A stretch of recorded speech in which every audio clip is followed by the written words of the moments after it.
നമസ്കാരം. വാടാ വേട. എന്തായാലും ആദ്യമേ പറയാനുള്ളത്, വേടനെ പോലെയുള്ള തലമുറകളാണ് ഇനി നമ്മളുടെ നാടിന് ആവശ്യം, അല്ലേ?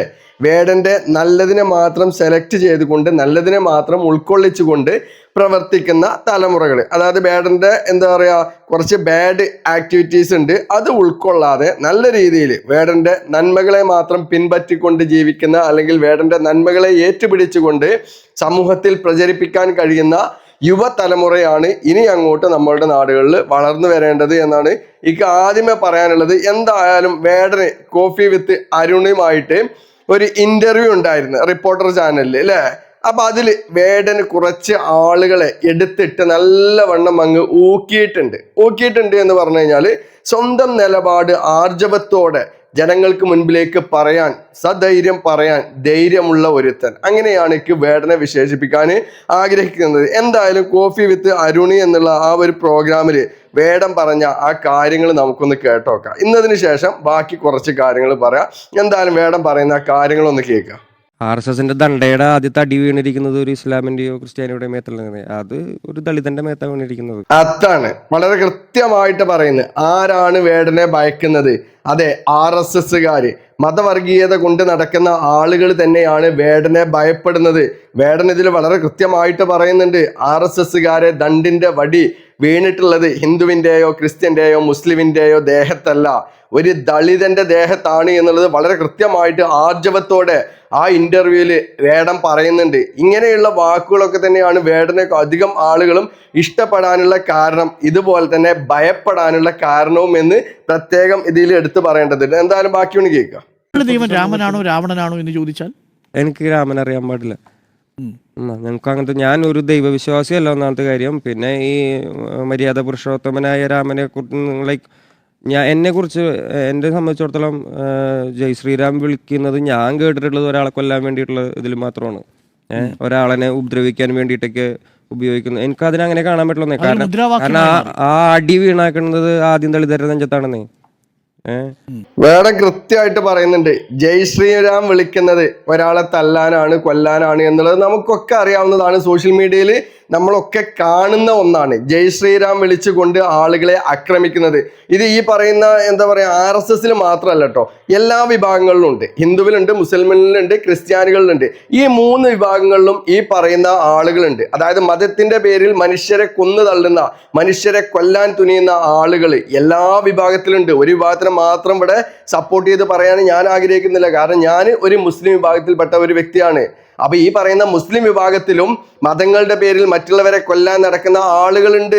ഇല്ല എന്ന് ഒരിക്കലും പറയില്ല. കാരണം അല്ലാഹു അക്ബർ എന്നൊക്കെ പറഞ്ഞുകൊണ്ട് തക്ബീർ വിളിച്ചുകൊണ്ട് ആളുകളെ കൊല്ലാൻ പോകുന്ന ആളുകൾ ഈ പറയുന്ന മുസ്ലിം വിഭാഗത്തിലുണ്ട്, ക്രിസ്ത്യൻ വിഭാഗത്തിലുണ്ട്, ഹിന്ദു വിഭാഗത്തിൽപ്പെട്ട RSS ആയ സംഘപരിവാറായ മതവർഗീയവാദികളായിട്ടുള്ള ആളുകൾ, ഇങ്ങനെയുള്ള ആളുകളൊക്കെ എല്ലാ വിഭാഗത്തിലുണ്ട്. അത് വേടൻ പറയുന്നത് വളരെ കൃത്യമായിട്ടുള്ള കാര്യമാണ്.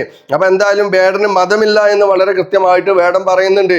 അത് വ്യക്തിപരം, അയാളുടെ ഇഷ്ടം. മതം ഉണ്ടാവുകയോ ഇല്ലാതിരിക്കുകയോ അത് വേടന്റെ ഇഷ്ടമാണ്, അത് വ്യക്തിപരമായ ഒന്നാണ് എന്നാണ് എനിക്ക് പറയാനുള്ളത്. ഞാനൊരു വിശ്വാസിയാണെങ്കിലും ഞാൻ പറയാനുള്ള കാര്യങ്ങൾ വളരെ കൃത്യമായിട്ട് ഞാൻ എല്ലാ വിഷയങ്ങളിലും തുറന്ന് പറയാറുള്ളതാണ്. എന്തായാലും ബാക്കി കൂടെ വേടൻ പറയുന്നത് നമുക്കൊന്ന് കേട്ടോക്കാം. ഈ RSSന്റെ ഈ സവർണ മേധാവിത്വത്തിന്റെ ആദ്യത്തെ ഇപ്പോൾ ഒരു പുള്ളിക്കാരെ ഈ അടുത്ത ഇന്റർവ്യൂവിൽ വന്ന് പറയണ കേട്ടു. കറക്റ്റ് ഒരു ലിംഫാലയുടെ ഒരു പുസ്തകത്തിനെ ഉദ്ധരിച്ചിട്ടാണ് പുള്ളിക്കാരൻ അത് പറയുന്നത്. അതിനകത്ത് ഇങ്ങനെ പറയുന്നുണ്ട്, ഈ RSSന്റെ ദണ്ഡയുടെ ആദ്യത്തെ അടി വീണിരിക്കുന്നത് ഒരു ഇസ്ലാമിന്റെയോ ക്രിസ്ത്യാനിയുടെയോ മേത്തല്ല, അത് ഒരു ദളിതന്റെ മേത്താണ് വീണിരിക്കുന്നത്. അപ്പൊ എനിക്കത് ആ അടിയുടെ വേദന എനിക്ക് ഇപ്പോഴും ഉണ്ടാവുമല്ലോ. ചേട്ടന് മനസ്സിലാവില്ലല്ലോ, അടി വാങ്ങിയത് ഞാനല്ലേ. അപ്പൊ എനിക്ക് അതിനെ കുറിച്ച് മിണ്ടാതിരിക്കാൻ പറ്റില്ല. അതായത് വേടന്റെ തലമുറ എന്ന് പറയുന്നത് ദളിത് സമൂഹമാണ്. ആ ദളിത് സമൂഹത്തിനെയാണ് RSSന്റെ ദണ്ടിന്റെ വടി ആദ്യമായിട്ട് ഈ ദളിതന്റെ ദേഹത്താണ് കൊണ്ടിട്ടുള്ളത്. അത് സ്വാഭാവികമായിട്ടും ദളിതനായ ഒരു വ്യക്തിയായ വേടന് അത് നോവും എന്നുള്ള കാര്യത്തിൽ ഒരു സംശയമല്ല. അപ്പൊ അത് തന്നെയാണ് വളരെ കൃത്യമായിട്ട് ഇവിടെ RSSനെ ഇത്രത്തോളം എതിർത്തുകൊണ്ട് തൻ്റെ പാട്ടുകളിലൂടെ തൻ്റെ രാഷ്ട്രീയം ജനങ്ങൾക്ക് മുൻപിലേക്ക് എത്തിക്കുന്നത് വേടന്. അത് തുടർന്നുകൊണ്ടേയിരിക്കും എന്നുള്ളത് വേടൻ കൃത്യമായിട്ട് പറയുന്ന ഒന്നാണ്. എന്തായാലും ബാക്കി കൂടെ അത് ഇടക്കിടക്ക് വരുന്നുണ്ട്. യൂട്യൂബ് എടുത്ത് നോക്കി കഴിഞ്ഞാൽ അറിയാം. പാലക്കാട് പറഞ്ഞ അടിക്കും എന്നൊക്കെയാണ്.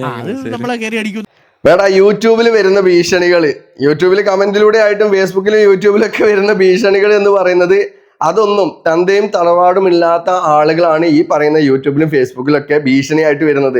അപ്പൊ നമ്മളുടെ ഒക്കെ വീഡിയോന്റെ അടിയിൽ ഒരുപാട് ആളുകൾ ഭീഷണിയായിട്ട് വരലുണ്ട്. പക്ഷെ ഇവരൊക്കെ അഡ്രസ്സ് തന്ന് നേരിട്ട് വരാൻ പറഞ്ഞു കഴിഞ്ഞാൽ ഈ പറയുന്ന ആളുകൾക്കൊന്നും അതിനുള്ള ആർജവമില്ല, അതിനുള്ള ചങ്കൂറ്റല്ല.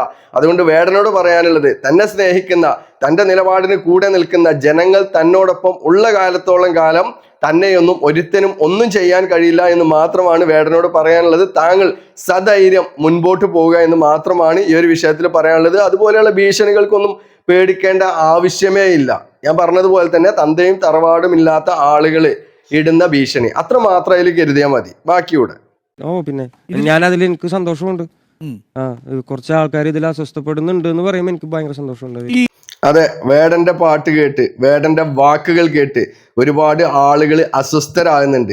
ആ അസ്വസ്ഥരാകുന്നത് ആരൊക്കെയാണെന്നുള്ളത് ഈ ഇന്റർവ്യൂവിൽ തന്നെ വളരെ കൃത്യമായിട്ട് വേടന് പറഞ്ഞിട്ടുണ്ട്. മതവർഗീയവാദികൾ, RSSൽപ്പെട്ട ആളുകൾ, മറ്റു വിഭാഗത്തിൽപ്പെട്ട മതവർഗീയവാദികളായിട്ടുള്ള ആളുകൾ, അതായത് ജനങ്ങളെ മതത്തിന്റെ പേരിൽ തമ്മിൽ തല്ലാൻ വേണ്ടിയിട്ട് നടക്കുന്ന കുറച്ച് ആളുകൾ, അവരാണ് വേടന്റെ വാക്കുകൾ കേട്ട്, വേടന്റെ പാട്ടുകൾ കേട്ട് അസ്വസ്ഥരാകുന്നത്. എന്തായാലും വേടന്റെ പാട്ട് പാഠ്യ വിഷയമാക്കിയിട്ട് കാലിക്കറ്റ്, കണ്ണൂർ സർവകലാശാലകളിൽ എന്ത് ചെയ്തിട്ടുണ്ട്, ഉൾപ്പെടുത്തിയിട്ടുണ്ട്. അത് വേടന് കിട്ടിയ വലിയൊരു അംഗീകാരം എന്ന് തന്നെ പറയാം. എന്തായാലും വേട കുറച്ച് കാര്യങ്ങൾ കൂടെ, 1-2 കാര്യങ്ങൾ കൂടെ, നമ്മളുടെ ഷിറ്റ് ഗോപിയൊക്കെ ഒന്ന് എടുത്തിട്ട് ഊക്കുന്നുണ്ട് പേര് പറയാതെ, അത് കൂടെ ഒന്ന് എന്തായാലും നമുക്ക് കേൾക്കാം. ഞാൻ എപ്പോഴും പിള്ളേരുടെ അടുത്ത് പറയുന്ന ഒരു കാര്യമാണ്, എനിക്കൊരു എഡ്യൂക്കേഷൻ സിസ്റ്റം മാറ്റണം എന്നുള്ളൊരു താല്പര്യമൊക്കെയുള്ള ആളാണ് ഞാൻ. അപ്പം ഞാൻ എൻ്റെ സുഹൃത്തുക്കളുടെ അടുത്ത് പറയാം, എൻ്റെ കയ്യിൽ കുറേ കാശ് വരട്ടെ, ഞാൻ ഇവിടെ ഫുള്ള് ബാബാ സാഹേബ് അംബേദ്കർ യൂണിവേഴ്സിറ്റീസ് തുടങ്ങുമ്പോൾ ഇവിടെ സ്വാതന്ത്ര്യ പഠന കേന്ദ്രം എന്നൊക്കെ പറഞ്ഞു വെറുതെ ആഗ്രഹങ്ങളാണ്, ഞാൻ വെറുതെ പറയണാണ്. എനിക്ക് അങ്ങനത്തെ ആഗ്രഹങ്ങളൊക്കെ ഉണ്ട്. എനിക്ക് നടന്നു മാഷേ, അത്ര തന്നെ. എന്തായാലും വേടന്റെ ഈ ആഗ്രഹം നടക്കട്ടെ എന്ന് തന്നെയാണ് എനിക്ക് പറയാനുള്ളത്. കാരണം ഒരുപാട് പാവപ്പെട്ട ആളുകളെ നേർവഴിക്ക് കൊണ്ടുവരാൻ, നല്ല രീതിയിൽ പഠിപ്പിച്ചുകൊണ്ട് അവരെ മുൻപോട്ട് കൊണ്ടുവരാൻ, മതവർഗീയതാവാദികളല്ലാതെ മനുഷ്യരായി വളർത്താൻ വേടന് കഴിയട്ടെ എന്നാണ് എനിക്ക് വേടനോട് പറയാനുള്ളത്. അതിന് എല്ലാവിധ അഭിനന്ദനങ്ങളും അറിയിക്കുകയാണ്. കാരണം മുൻപോട്ട് പോയി ഇത് ഒരു എന്താ പറയാ, വേടന്റെ ആഗ്രഹം പോലെ അതെല്ലാം സാധിക്കട്ടെ എന്നാണ് പറയാനുള്ളത്. എന്തായാലും നമ്മളുടെ ഷിറ്റ് ഗോപിയെ ഊക്കുന്നത് കൂടെ നമുക്കൊന്ന് കേട്ടിട്ട് അവസാനിപ്പിക്കാം. ബ്രാഹ്മണനായി ജനിക്കുന്നത്, പൂണൂലിട്ട് നടക്കുന്നത് ആഗ്രഹിക്കുന്ന മനുഷ്യരുള്ള, അടുത്ത ജന്മം എന്നുണ്ടെങ്കിൽ ഞാൻ ബ്രാഹ്മണനായി ജനിച്ചാൽ മതി എന്നൊക്കെ. സോറിയാണ് തൃശ്ശൂർക്ക് ഒരു തെറ്റ് പറ്റി. അത് കേൾക്കുന്ന സമയത്തൊക്കെ എന്താ തോന്നുക വേടനെ സംബന്ധിച്ച്? ഇങ്ങനെയുള്ള ഈ മണ്ടത്തരങ്ങളൊക്കെ വിളിച്ചു പറയുള്ളൂ. നമുക്ക് സഹതാപമാണെന്നേ തോന്നുക. എനിക്ക് ഒരേ സമയം പേടിയും സഹതാപവും തോന്നുക എന്ന് പറയുന്നൊരവസ്ഥയാണ് മാഷേ അത്. കാരണം എന്താണെന്നറിയോ, നമ്മൾ ഏത് നൂറ്റാണ്ടിലാണ് ജീവിക്കുന്നത്?